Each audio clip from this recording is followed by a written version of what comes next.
This is the main service drop bringing electricity into the home, and we can see that trees have been cut off of it. It might be too close to the top of this patio cover. And it's interesting, we got two electric supply conduits. One's newer.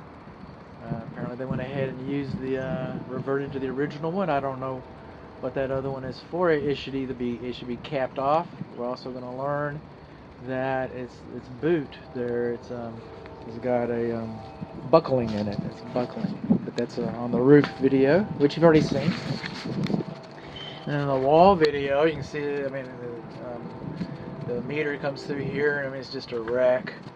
You can see all the wood in there. They didn't use the proper type of mechanical attachment details to help prevent moisture from getting into the wall system. That even continues over here to they used that guide wire to bring the telephone system in. They just cut a hole in the siding.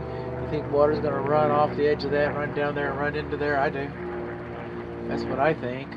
So the meter hasn't been sealed, nor has the main disconnect.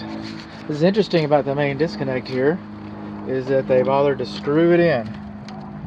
Alright, well, I don't have, the only reference I have is it's supposed to be nailed. And on a wall, anyway, an exterior wall, it's really, really a difficult call, but because of the size of the screws and they didn't use lag bolts, I'm going to go ahead and call that out.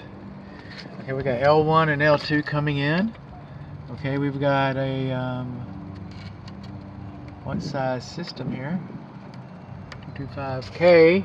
So come on in here. Mark load center. Okay. 200 amp. So we got a 200 amp system here. So this is your main neutral coming into the home right here.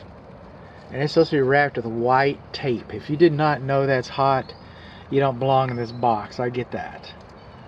Alright, if you didn't know that this is the main neutral, excuse me. But it is hot. It is main neutral. And if you didn't know that was wrapped with white tape, then you don't belong in this cabinet. Another thing that's going on with this cabinet is that it looks like we had some scorching or something's melted down here, so we got a little bit of history. We sure do.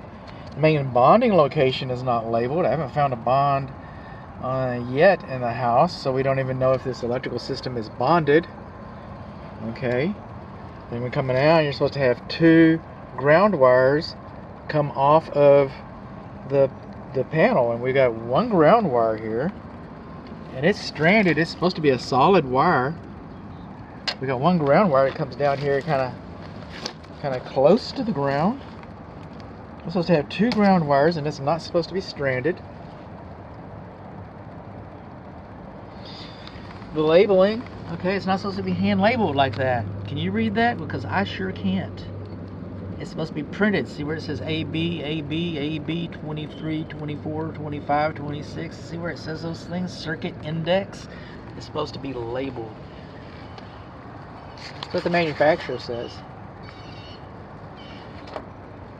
So what did we learn? We learned that our main service drop may be too close to this or not. We learned that our meter and our cabinet weren't properly sealed. We learned that our cabinet wasn't properly labeled and our bonding location wasn't properly labeled, and the cabinet is not properly grounded. The electrical system of the house is not properly grounded. We learned that we had an event here. We learned that our main neutral isn't wrapped with white tape. And we also learned, this is new, but this flexible conduit right here, it's kind of loose, isn't it? It's not really making it right there. You think water can get into your electrical system that way? I do. Now here's the thing, you got that hole right there, and you see this, see how dirty that is right there? See how dirty this is right here? You know what that is? Rats will jump up here and jump over there, or however it is, but they're using this, and that's the oil from their pelts, from their fur, as they're going up and they're getting into the attic.